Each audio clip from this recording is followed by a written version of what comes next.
आप सभी को हरियाली तीज की बहुत बहुत शुभकामनाएं। माता गौरी सभी का सौभाग्य अखंड रखे।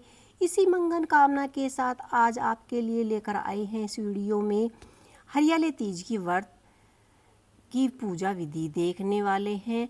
तो देखिए, श्रावण मास के शुक्ल पक्षी तृतीय तिथि को हरियाली तीज का त्यौहार मनाया जाता है और हरियाली तीज का त्यौहार सावन के महीने में आता है, इसीलिए इसे श्रवण तीज भी कहा जाता है।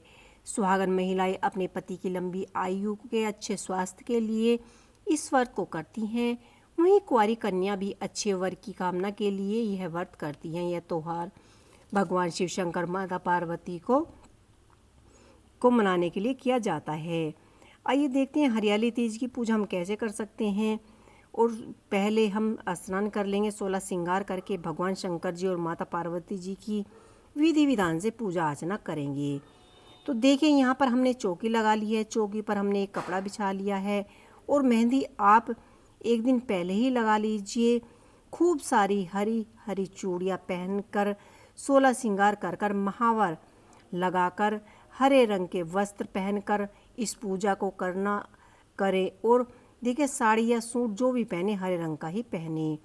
तो हमने यहाँ पर एक चौकी लगा ली है। चौकी पर हमने वस्त्र बिछा लिया है और जो भी शिव परिवार का आपके पास फोटो है वो आपको लेना है। और देखिए, संयोग वंश से माता पार्वती ने भी इसमें हरे रंग की ही साड़ी पहनी है। और ज़रूरी नहीं है कि आप के पास जो भी इस तरह की फ़ोटो उसमें हरे रंग की साड़ी पहनी हो, तो आप यहाँ पर चावल से अष्टकमल बना लीजिए और आकृति बना लीजिए। उसके ऊपर कलश स्थापना करेंगे तो मन में सभी देवी देवताओं का ध्यान धरते हुए यहाँ पर देखिए, आपको एक पात्र लेना है।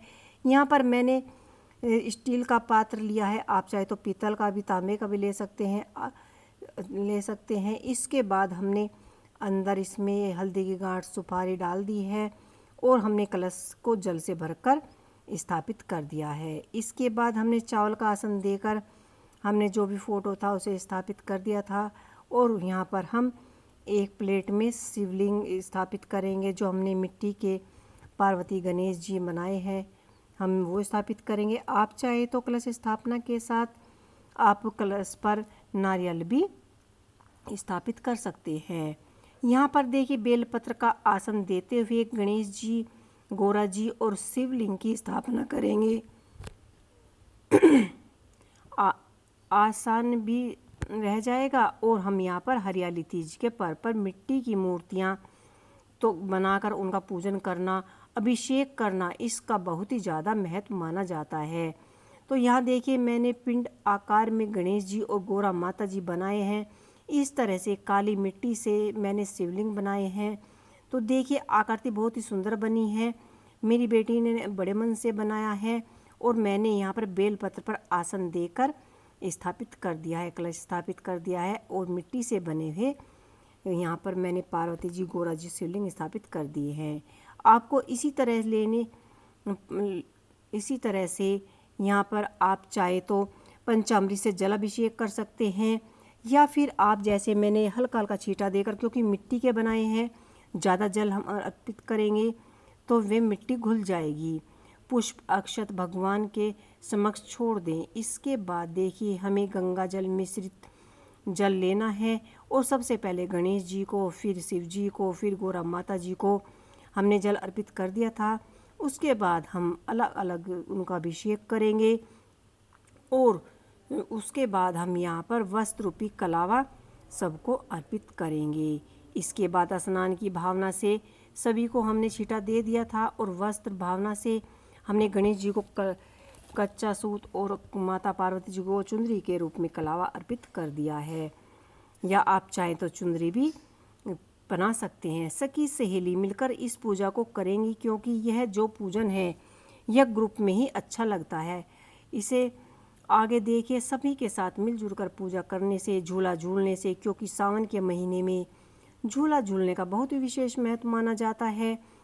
तो सभी मिलकर झूला झूले, चंदन रोली से आप टीका लगाएं, माता पार्वती को सिंदूर अर्पित करें।